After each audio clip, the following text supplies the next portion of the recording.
नमस्कार। दूरदर्शन उत्तराखंड में आप सभी का बहुत बहुत स्वागत है। दर्शकों, आपके साथ आज मैं हूं मुग्धा जोशी। जैसा कि आप जानते हैं कि ये हमारी जो श्रृंखला है विशेष कार्यक्रम की, ये आप तक हम उत्तराखंड राज्य आपदा प्रबंधन प्राधिकरण के सौजन्य से प्रसारित कर रहे हैं। इसी श्रृंखला में जो हमारा आज का अंक है, इस कार्यक्रम में हम आज बात करने वाले हैं उत्तराखंड में आपदा प्रबंधन क्षमता एवं विकास प्रशिक्षण के बारे में। तो मैं सबसे पहले आपका परिचय करा दूं। आज हमारे जो मेहमान हमारे साथ हैं उनसे। हमारे साथ हैं श्री रोहित जुगरान जी, जो कि अधिशासी प्रभारी निदेशक हैं उत्तराखंड राज्य आपदा प्रबंधन प्राधिकरण के। और हमारे साथ हैं डॉक्टर पीडी माथुर जी, आप वरिष्ठ परामर्शदाता हैं उत्तराखंड राज्य आपदा प्रबंधन प्राधिकरण के। सर, आप दोनों का हमारे स्टूडियो में बहुत बहुत स्वागत है। धन्यवाद। सर, मैं आपसे ही कार्यक्रम की शुरुआत करना चाहूंगी कि जैसे कहीं पे भी राज्य में आपदा की सूचना सबसे पहले जब ऑफिस में मिलती है, तो कंट्रोल रूम के स्तर से फिर आपकी कैसी कार्य प्रणाली होती है सर? मैम, जहाँ तक उत्तराखंड राज्य का सवाल है, मैं आपके संज्ञान में लाना चाहूँगा कि उत्तराखंड पूरी कंट्री में एक उन कुछ गिने चुने प्रदेशों में से है जहाँ पर उत्तराखंड जैसे राज्यों में आपदा प्रबंधन विभाग की स्थापना जो है बहुत सेपरेट डिपार्टमेंट की बहुत पूर्व में कर ली गई थी। और उसी के साथ साथ पैरेलल जो है जो उस तंत्र में सूचनाओं को आदान प्रदान करने के लिए एक नव सेंटर के तौर पर राष्ट्रीय और विभिन्न राज्यों में कंट्रोल रूम की स्थापना होती है, जिसे हम राज्य आपातकालीन परिचालन या राष्ट्रीय आपातकालीन परिचालन केंद्र बोलते हैं।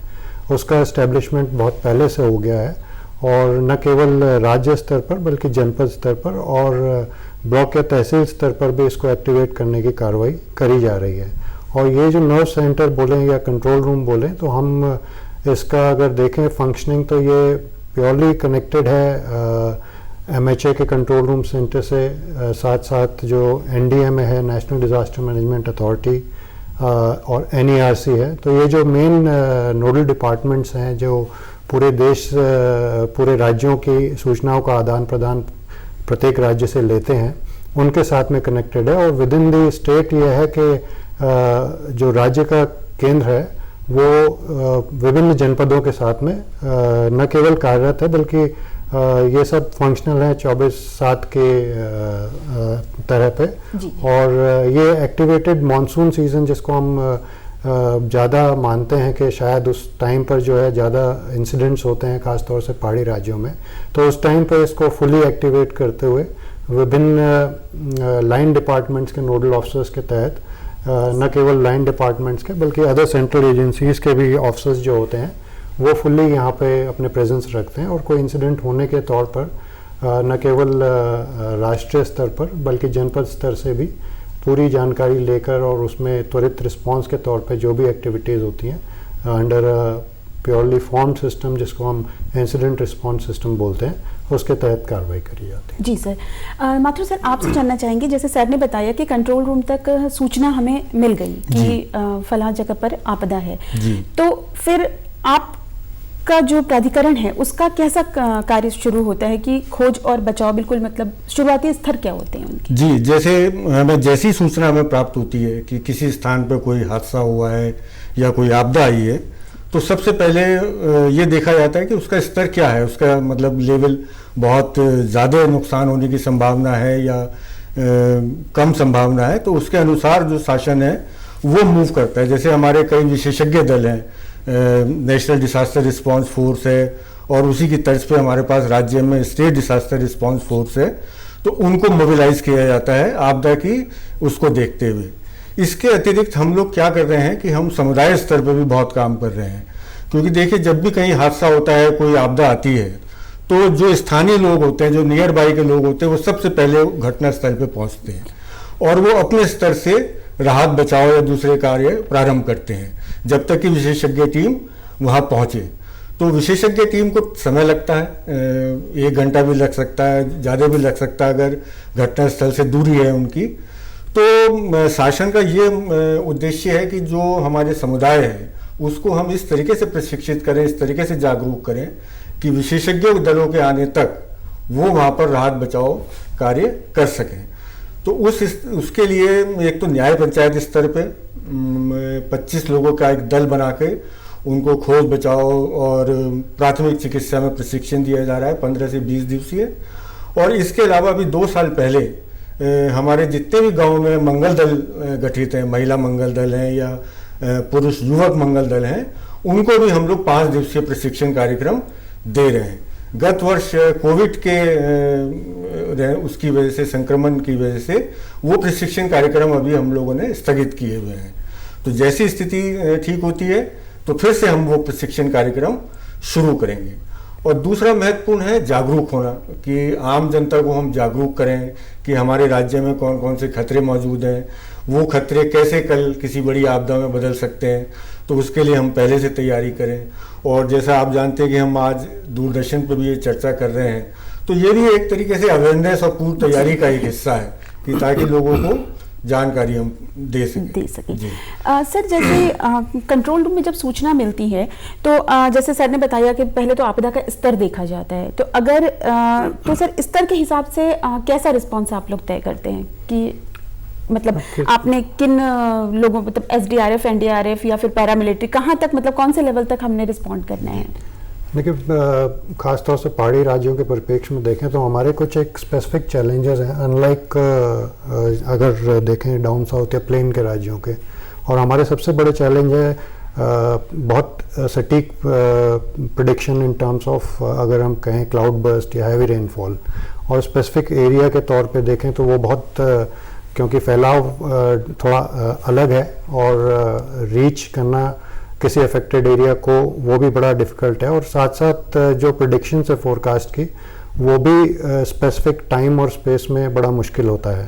तो ये कुछ स्पेसिफिक चैलेंजेस हैं। उसके बावजूद अगर कोई घटना होती है तो जैसे जैसे उस घटना के बारे में ज़्यादा अधिकतर जानकारी मिलती है तो उसी हिसाब से जो है फोर्सेस का डिप्लॉयमेंट या एक्टिवेशन अलग अलग तौर पे किया जाता है। जैसे अभी माथुर साहब ने भी बताया, community being the first responder, उनका तो पहला रोल होता ही है। उसके अलावा लोकलाइज्ड रिसोर्सेज जो गवर्नमेंट के हों या एनजीओज़ के हों, उनका मोबिलाइजेशन होता है। अगर वो इंसिडेंट थोड़ा और बड़ा है तो स्टेट के लेवल पे जो एसडीआरएफ है और बाकी एंटिटीज़ हैं, पुलिस का अगर एडिशनल रिइंफोर्समेंट है या किसी लाइन डिपार्टमेंट का एडिशनल रिइंफोर्समेंट है तो उसको किया जाता है। और अगर बहुत ही वृहद इंसिडेंट है, जैसा कि हमने देखा 2013 में या अभी धौलीगंगा इंसिडेंट हुआ था, तो न केवल मैन पावर का रिइंफोर्समेंट बल्कि टेक्निकल मैन पावर का रिइंफोर्समेंट जो है, at times central agencies are involved. National disaster response force हमारे यहाँ प्रेजेंट भी है और स्टेट ने और डिमांड करके उनका प्रेजेंस बढ़ाने के लिए कोशिशें भी करी हैं। तो वर्तमान में एनडीआरएफ का भी यहाँ पर प्रॉपर प्रेजेंस है और वो पूरे साल भर यहाँ पे रहते हैं। और शॉर्ट टर्म नोटिस पे अगर जिस तरीके से हमारा कोऑर्डिनेशन एफर्ट्स चलते हैं civil aid to civil authorities में, आर्मी या पैरामिलिट्री, आईटीबीपी या एसएसबी के साथ में, तो इन सबको एक्टिवेटेड इस तौर पर रखा जाता है कि मानसून सीजन से पहले पहले उन सबके साथ मीटिंग्स रहती हैं and they keep their man power and resources intact. Requirement अगर उस तरीके की डोमिनेट करती है wherein they have to be moved at short notice, बहुत कम नोटिस पे अगर उनको मूव करना है तो उनको उनके हेडक्वार्टर्स से त्वरित संबंध करके, जैसा कि मैंने बताया कि राज्य आपातकालीन परिचालन केंद्र केवल और केवल इसी उद्देश्य से बना गया है कि जितना जल्दी इंफॉर्मेशन एसिमुलेट करी जाए और जितना जल्दी इंफॉर्मेशन डिसेमिनेट किए जाए, न केवल रिस्पॉन्डिंग एजेंसीज पे बल्कि आम जनमानस के लिए भी, तो उतना त्वरित कार्रवाई से सबसे पहला फोकस यही रहता है कि जान माल को कम से कम क्षति हो and thereafter the other things can be looked after. Sir, जैसे अभी आपने बात की कि आम जनमानस की, तो जैसे एक अगर किसी आपदा क्षेत्र में किसी आम जनमानस ने सूचना पहुंचानी है तो सर आपदा परिचालन केंद्र तक वो कैसे संपर्क कर सकता है? मैम, इसके लिए राष्ट्रीय स्तर पर जो हमारे 2 टोल फ्री नंबर्स हैं 1070 और 1077 जो डिस्ट्रिक्ट स्तर पर है, राज्य स्तर पर 1070 है, तो ये टोल फ्री नंबर्स हैं। इसके अलावा जो है विभिन्न नंबर जो है डिस्ट्रिक्ट कंट्रोल रूम्स के और राज्य आपातकालीन परिचालन केंद्र के भी टाइम टू टाइम शेयर करे जाते हैं with in the government system also, और आम जनमानस के लिए विभिन्न माध्यम से, जैसे हम अभी बात कर रहे हैं इसमें भी,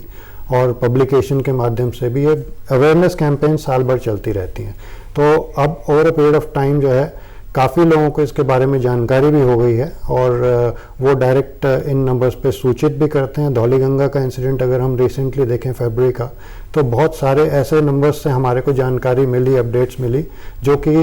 स्पेसिफिक गवर्नमेंट एजेंसीज़ के नहीं थे। उन्होंने उस चीज़ को हमारे को ज़्यादा रीइंफोर्स किया, ज़्यादा उसके इंसिडेंट के बारे में शुरुआती क्षणों में ज़्यादा पता लग पाया। तो हम उस चीज़ को लेके चल रहे हैं कि ये रिक्वायर्ड भी है और लोग भी इसके प्रति जो है काफ़ी संवेदनशील हैं और उनको शायद किसी न किसी स्तर पर रिस्पॉन्स या उस तरह का मिलता है कि उनका इन जानकारियों के प्रति जो है कॉन्फिडेंस भी बढ़ा है। जी सर। सर जैसे लोकल लोगों को ट्रेन करना और रिस्पॉन्ड करने की बात आ रही है, तो उसमें जैसे आपदा के क्षेत्र में कार्य करने के लिए आप लोगों का जो एक कम्युनिटी मॉडल होता है सर, उसके बारे में विस्तार से बताएं सर। देखिए, एक जो हम आपदा जोखिम न्यूनीकरण की बात करते हैं, डिसास्टर रिस्क रिडक्शन की, उसका एक सबसे महत्वपूर्ण कंपोनेंट होता है कम्युनिटी बेस्ड डिसास्टर प्रिपेयर्डनेस, समुदाय आधारित आपदा प्रबंधन। तो उसमें क्या होता है कि जो समुदाय है, जो लोकल लोग हैं, वो अपने आप आइडेंटिफाई करते हैं। जैसे मैं गांव में रहता हूं, तो मुझे मालूम है कि अगर बारिश हो रही है तो गांव के किस हिस्से में पानी सबसे ज़्यादा आता है, कौन सा हिस्सा खतरनाक है, कहाँ से ऊपर से पत्थर आते हैं, भूस्खलन आते हैं। तो CBDP जो हम कहते हैं, कम्युनिटी बेस्ड डिसास्टर प्रिपेयर्डनेस, उसमें यही है कि हम पहले उन स्थानों का चिन्हीकरण करें जो सबसे खतरनाक हैं, सुरक्षित स्थानों को हम पहले से आइडेंटिफाई करके रखें, और इसके साथ साथ गाँव में जैसे युवा लोग हैं, मंगल दल के लोग हैं, तो एक टीम बना के हम रखें, ताकि अगर मान लीजिए कभी आपातकालीन स्थिति आती है तो वो जो टीम मेंबर्स हैं वो हमारे गांव में जो बुजुर्ग लोग हैं, बच्चे हैं, महिलाएं हैं, उनको सुरक्षित स्थानों पर पहुंचाएं।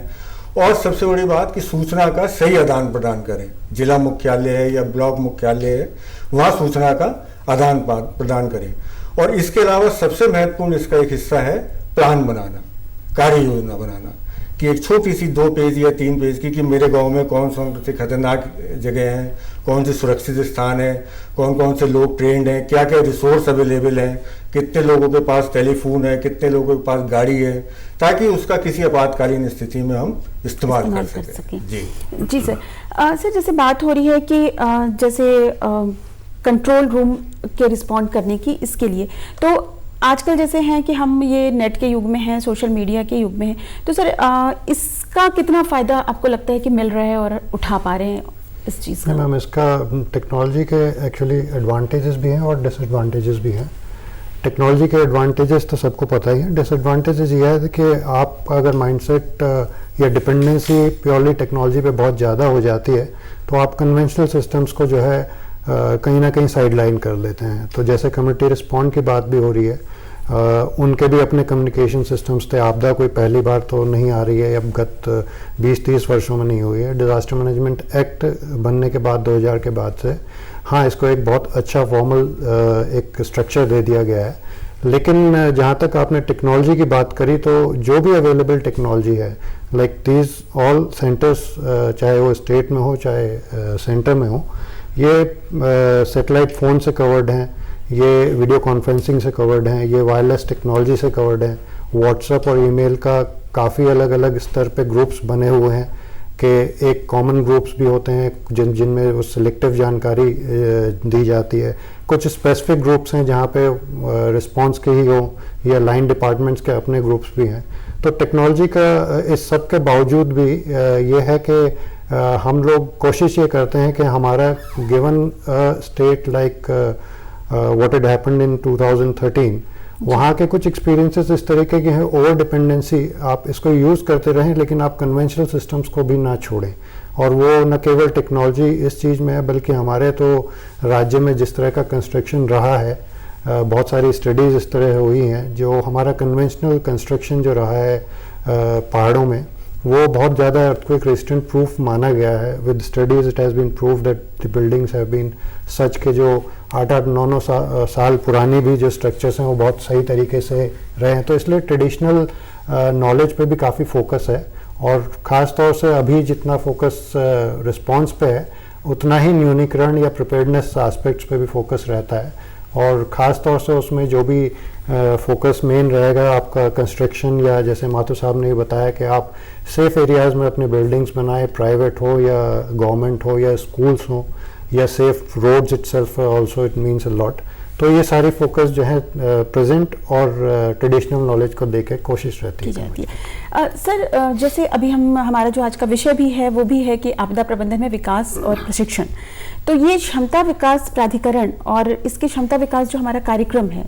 सर, इसका कैसा खाका होता है और ये किस तरह का कार्यक्रम है सर? नहीं, जो हमारा प्राधिकरण है उसका मुख्य उद्देश्य, जैसे अभी हम लोग बात कर ही रहे हैं, कि लोगों को अवेयर करना है और लोगों को इतना प्रशिक्षित करना है, इतना ट्रेन करना है कि वो जो जान माल की हर साल हानि होती है उसको वो कम कर सकें।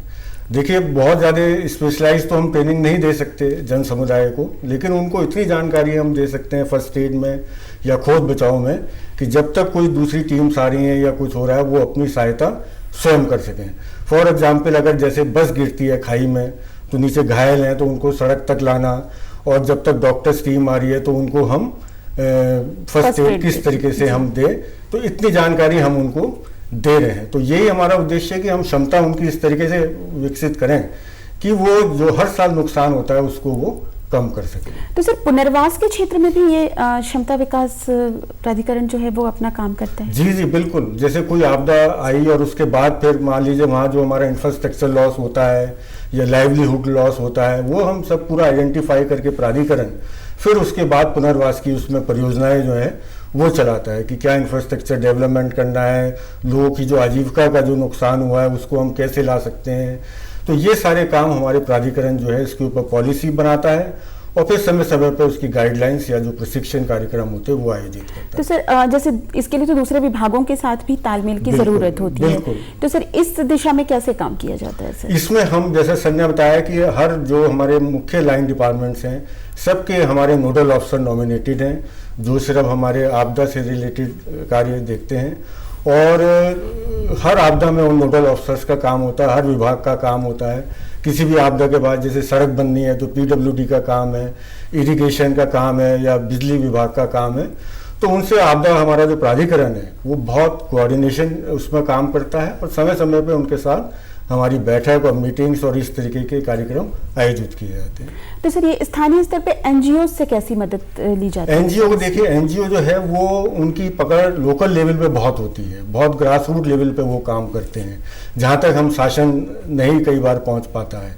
तो एनजीओ का हम मुख्य जो उनका इस्तेमाल करते हैं, एक तो अवेयरनेस जनरेशन में ताकि वो लोगों तक पहुँच पाएँ, और जो जैसे अभी बताया कि हमने मंगल दलों का हम प्रशिक्षण कार्यक्रम आयोजित कर रहे हैं, तो उसमें हमने हर जनपद से हर ब्लॉक में एनजीओ जो है आइडेंटिफाई किए हैं जिनके माध्यम से हम मंगल दलों को प्रशिक्षण दे रहे हैं। तो ये जो लोकल एनजीओ होते हैं हमारे या स्टेट लेवल के जितने भी एनजीओ हैं, इनका कम्युनिटी लेवल जो हमारी एक्टिविटीज़ है उसमें बहुत महत्वपूर्ण रोल है। जी सर, आपसे थोड़ा हम टेक्नोलॉजी के ही बारे में बात करना चाहेंगे कि जैसे आपदा के पूर्व संकेतों के लिए काफ़ी कुछ अब आ गए हैं प्रावधान की, जैसे डॉपलर प्रणाली है या इस तरह की चीज़ें हैं, तो सर इस दिशा में जैसे क्या क्या काम हुए हैं सर और किस तरह की योजनाएं हैं इसके क्षेत्र में? एक कंटिन्यूस एफर्ट रहता है कि जो भी ग्लोबल या नेशनल लेवल पे चीज़ें हैं वो स्टेट में रिफ्लेक्ट करी जाएं, पर जैसा कि मैंने आपको बताया कि पहाड़ी राज्यों के परिप्रेक्ष्य में चैलेंजेस बड़े डिफ़िकल्ट हैं, और सबसे बड़ा चैलेंज तो ये है कि जो नेचर का हमारे साथ में एक सडन रिस्पांस रहता है, ख़ास तौर से विगत वर्षों में अगर आप देखें या डेकेड्स में देखें तो what we call as cloud burst incidents या बहुत त्वरित बारिश की वजह से जो नुकसान होते हैं, जैसे अभी कल धर्मशाला में भी एक इंसिडेंट हुआ है, तो उसको लेके चैलेंजेस मैंने बताया, जैसे टाइम और स्पेस में स्पेसिफाई करना और प्रिडिक्ट करना बड़ा एक डिफ़िकल्ट चैलेंज है, और जितना वो स्मूथ होगा उतना ज़्यादा फोकस्ड आपका रिस्पांस होता जाएगा।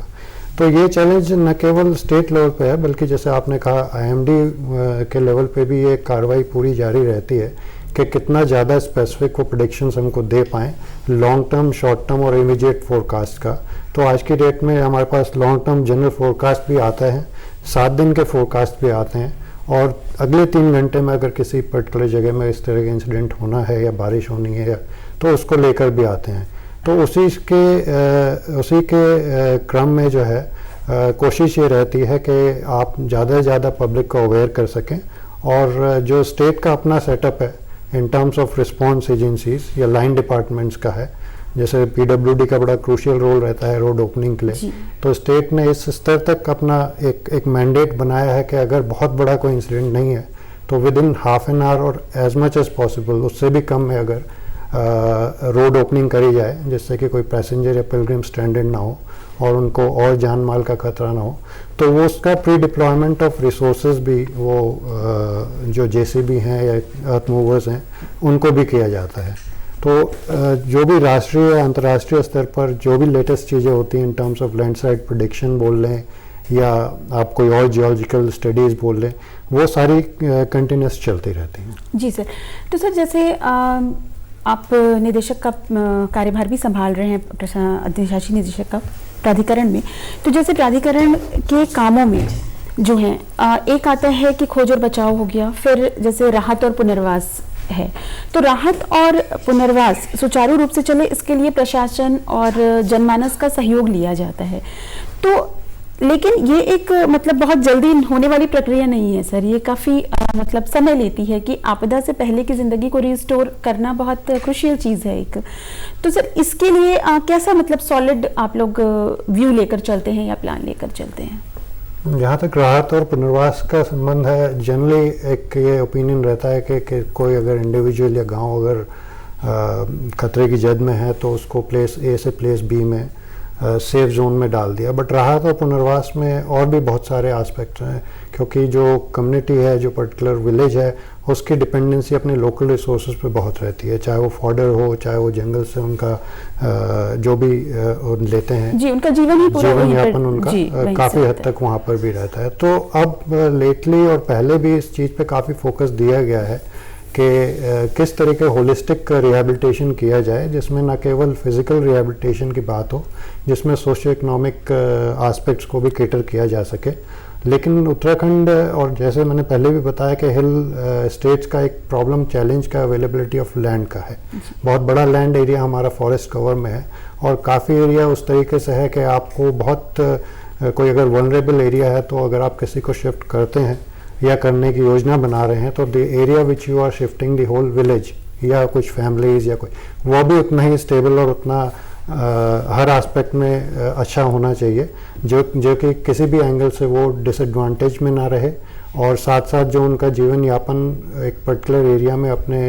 नेचुरल रिसोर्सेज के ऊपर, चाहे वो पानी बोल लें, चाहे वो जंगल की बात कर लें या फॉडर की बात कर लें, उस पर उनके एडवर्स इफेक्ट्स कम से कम। तो सर जैसे अब चूंकि हमारा जो राज्य है उत्तराखंड वो आपदा के लिहाज से बेहद संवेदनशील राज्य है और ये क्लियर कट बिल्कुल दो हिस्सों में बंट जाता है, एक तो मैदानी ज़िले हैं और एक पहाड़ी ज़िले हैं। तो पहाड़ी ज़िलों पे तो जो बिल्कुल अति संवेदनशील क्षेत्र होते हैं सर, तो उनको क्या मानसून से पहले उनके लिए कुछ विशेष कार्य योजना तैयार करके उनको पहले उनके लिए कुछ प्लान तैयार किया जाता है और उनको पहले ही मतलब जैसे सुरक्षित क्षेत्रों में ले जाने का और इस तरह की प्रक्रिया शुरू कर दी जाती है? नहीं मैम, राज्य और जनपद स्तर पर बड़े वृहद प्लान बनाए गए हैं, जैसा कि माथुर साहब ने भी बताया, और उन प्लान्स में सारे वल्नरेबिलिटी एस्पेक्ट्स को एड्रेस किया गया है, चाहे वो जियोलॉजिकल अनस्टेबिलिटी हो, चाहे वो सोशियो इकोनॉमिक एस्पेक्ट्स हों या लाइवलीहुड एस्पेक्ट से रिलेटेड हों। तो इन सब चीज़ों को एड्रेस करने की कोशिश उन प्लान्स के बेस पे किया जाता है। मैक्रो लेवल प्लान्स तो पहले से बने हुए थे, अभी as much as possible micro level plans पे फोकस किया जा रहा है। और जहाँ तक किसी का मूवमेंट का सवाल है या इवैक्यूएशन का सवाल है या किन्हीं को सुरक्षित स्थानों पर आम जनमानस को पहुँचाने के बात है, तो जब कभी इस तरीके की रिवर मॉनिटरिंग वगैरह बड़ी कंटिन्यूस होती हैं, डैम मॉनिटरिंग्स भी होती हैं, और उसके एस्पेक्ट में अगर पहाड़ से जो है पानी अगर बहुत ज़्यादा बारिश के कारण नीचे के प्लेन एरियाज़ में flooding Rishikesh and down below अगर होती है या संभावना होती है, तो वहाँ पर वो एरियाज़ और जोन्स भी आइडेंटिफाइड हैं कि कितने टाइम में कितने एरिया में किस तरीके की फ्लडिंग होगी, depending upon the kind of rainfall that has occurred. और साथ साथ उनको वहाँ से त्वरित तौर पर इवैक्यूएट करने के लिए भी प्रशासन द्वारा कार्रवाई करी जाती है। जी सर, क्योंकि जैसे हमारे जो पहाड़ी ज़िले हैं वो दुर्गम भी होते हैं, जहाँ पर अगर एक रोड की कनेक्टिविटी चली जाती है तो फिर उन तक पहुँचना थोड़ा मुश्किल होता है। और एक चीज़ और है सर कि जैसे अब मौसम में लगातार बदलाव हैं, तो आपदाओं का भी कोई मतलब सीजन बेस्ड आपदा नहीं रह गई है,